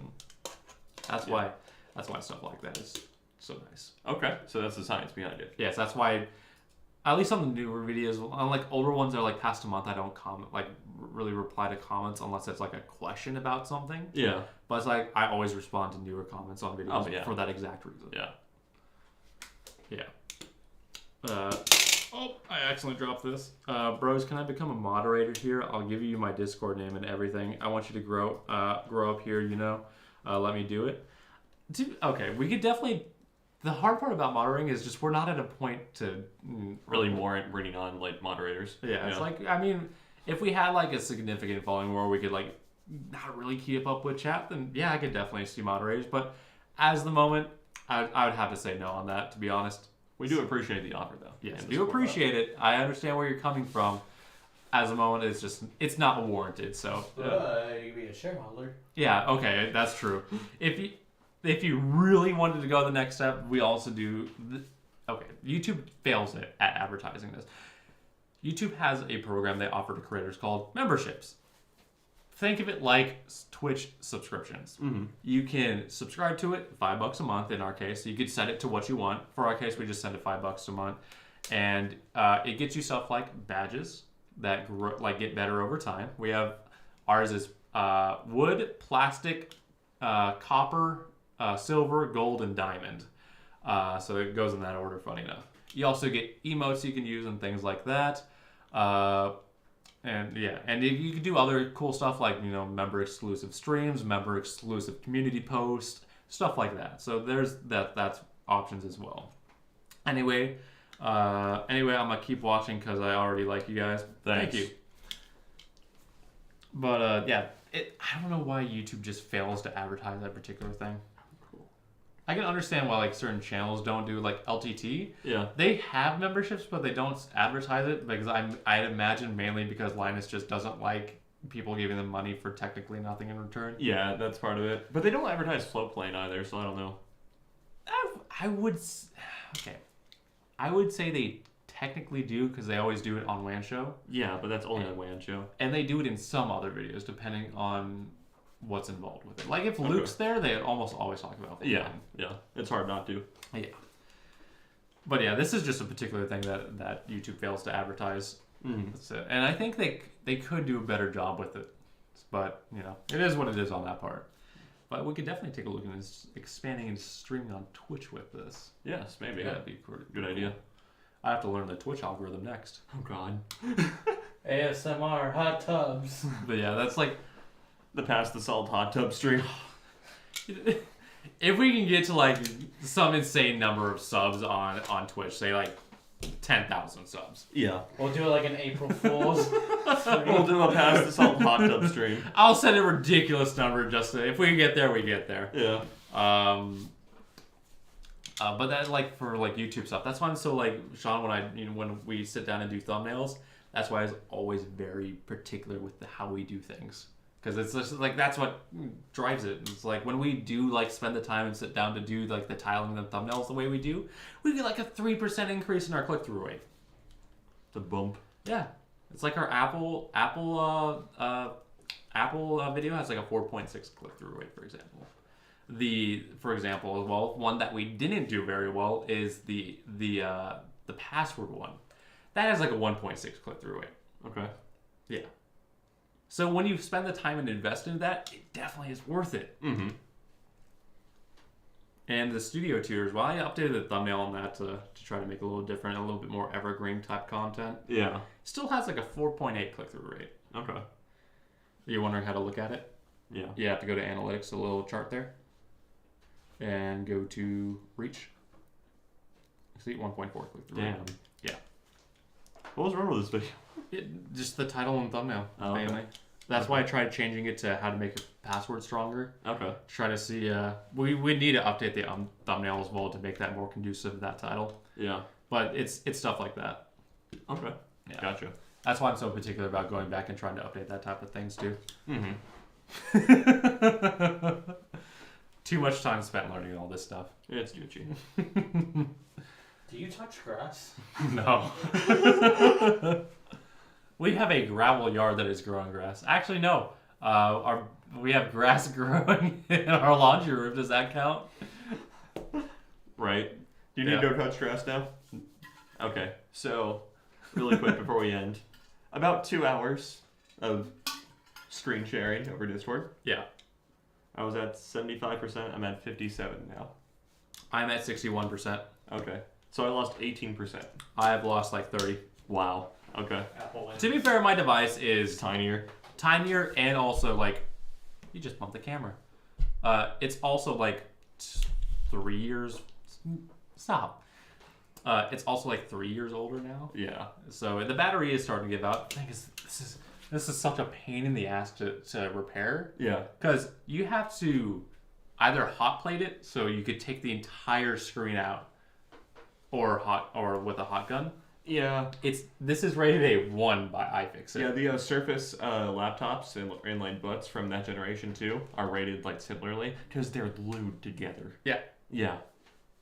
Like the actual laptops themselves are glued together. It's ridiculous. Yeah, so that's the fear why I also treat this thing so delicately. Is like, God forbid I have to replace the screen on it because I'm not gonna be able to. Yeah. On my phone, on the other hand, I think that would be a fun video. Is trying to fix this because honestly, when I move on, I'm gonna probably give it to one of my parents. Okay. Not in the current state it's in. No, definitely not. Because it is damaged. Oh, I need to get away all the security alerts. Okay. Like my phone is damaged very badly. Yes. But I think that would make a fun video to try to like, how hard is it to repair your phone?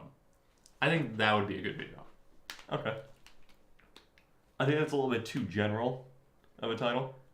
Just because like your mileage definitely varies with phones. Well, yes, but just I understand that, but just the general it's to be fair, phones today these days aren't built that different compared to each other. So it's really not, because it still has the steel gasket in adhesive, there. yeah. Still has screws like your phone. Yeah. Back is glass like your phone. I gotcha. So it's honestly not that different. Okay. It's not like a how-to, but it's just how hard is it? Like for somebody who's never actually... Okay, if it's not all that different, then what's the point of iFixit giving different difficulties then? Because there's things like this that are different. But like from this phone to that phone... phones varies though. Yeah, phones can vary, but it's not... It's probably not that different from what I'm saying. Because it's not like my Surface versus your phone, for example. Let's take a look here. Now we're just having a water cooler conversation. Yeah, exactly. 4 out of 10 repairability. Okay. Okay. Let's see.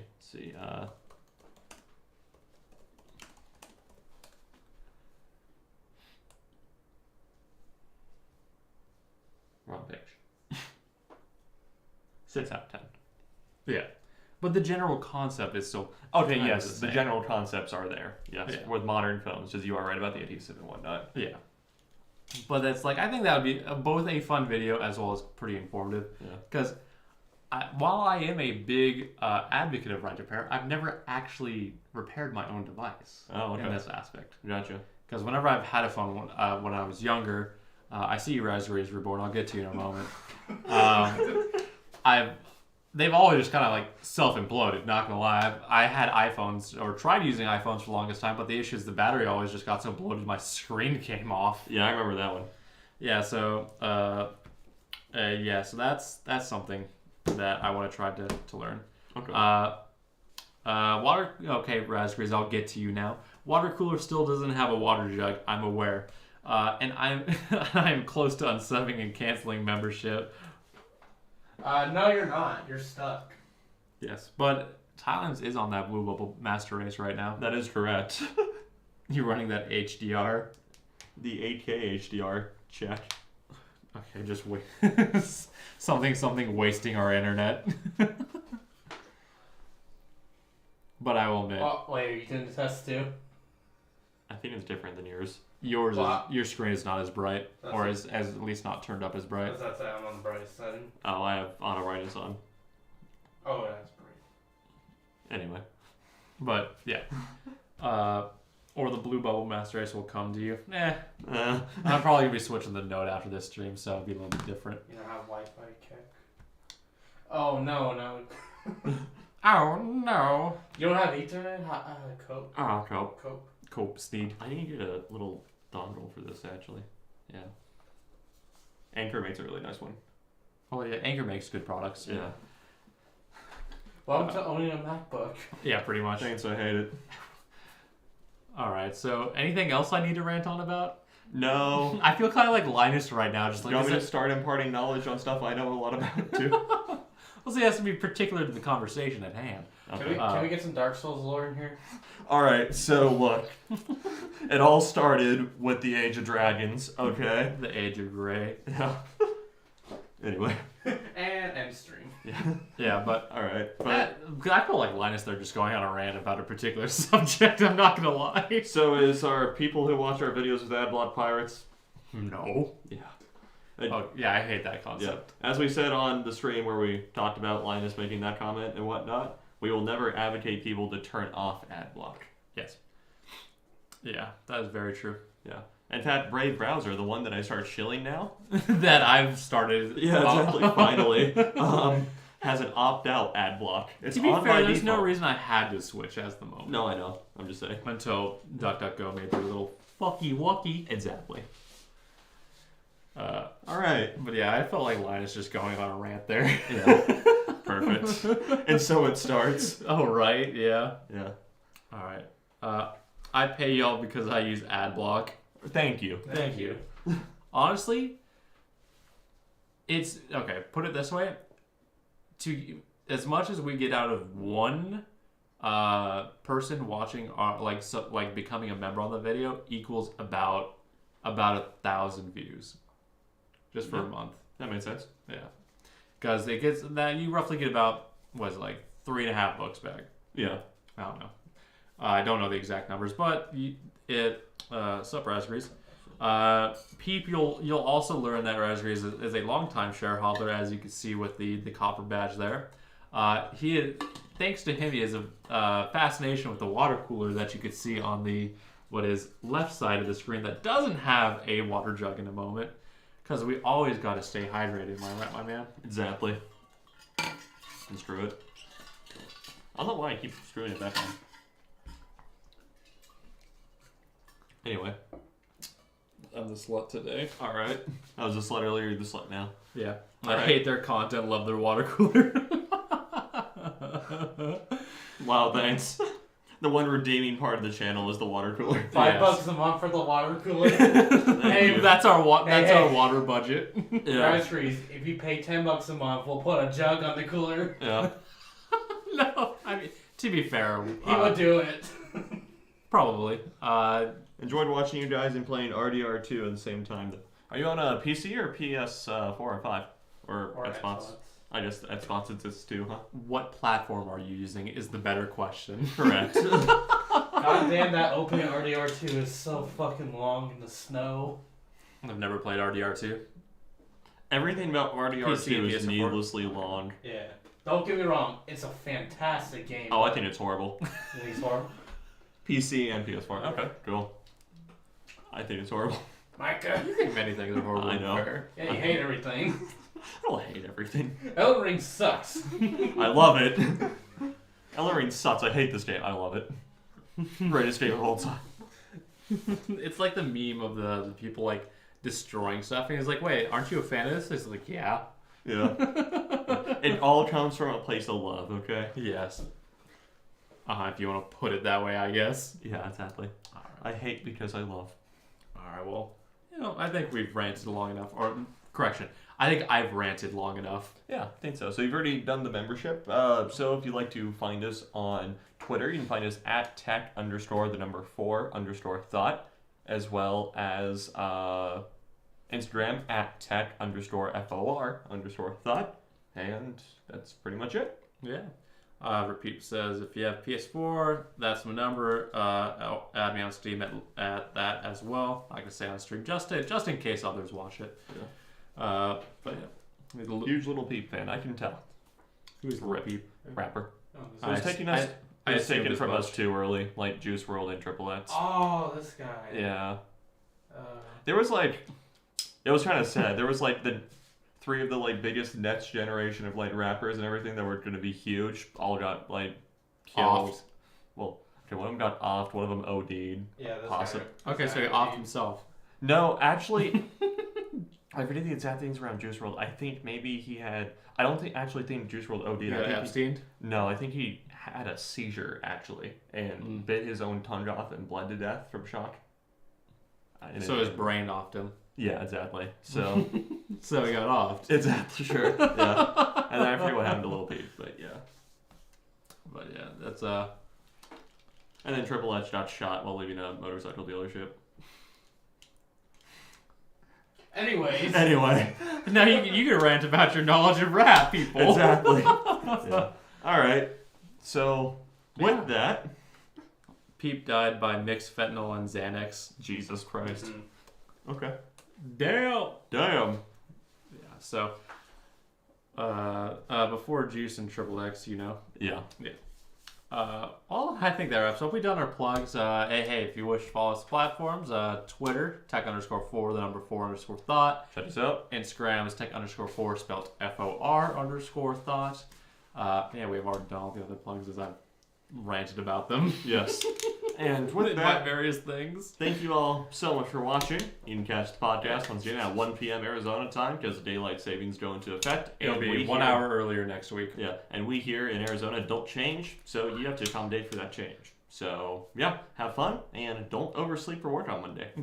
See you. Bye.